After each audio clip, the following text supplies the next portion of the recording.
রাত তখন গভীর। শহরের কোলাহল অনেক আগেই থেমে গেছে। পূর্ণিমার চাঁদের আলোয় রাস্তার ধুলোও যেন রূপালি রঙে ঝলমল করছে।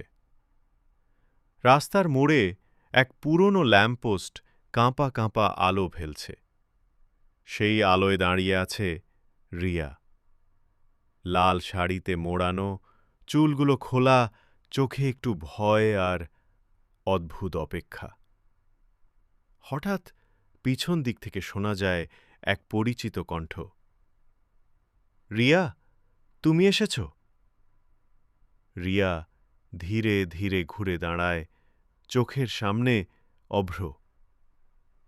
4 বছর আগে এক ভুল বোঝাবুঝিতে দুজনের সম্পর্ক শেষ হয়ে গিয়েছিল। কিন্তু আজ হঠাৎ এই চাঁদের রাতে তারা আবার মুখোমুখি। রিয়া ধীরে বলে, তুমি তো বলেছিলে চাঁদের রাতে আমাকে খুঁজে পাবে। অভ্র মৃদু হাসে, এগিয়ে এসে রিয়ার হাত ধরে ফেলে। হ্যাঁ, কিন্তু এবার তোমায় আর হারাতে দেব না। রিয়ার চোখে জল জমে ওঠে, কিন্তু ঠোঁটে ছোট্ট হাসি খেলে যায়। দুজন হাত ধরাধরি করে হাঁটা শুরু করে।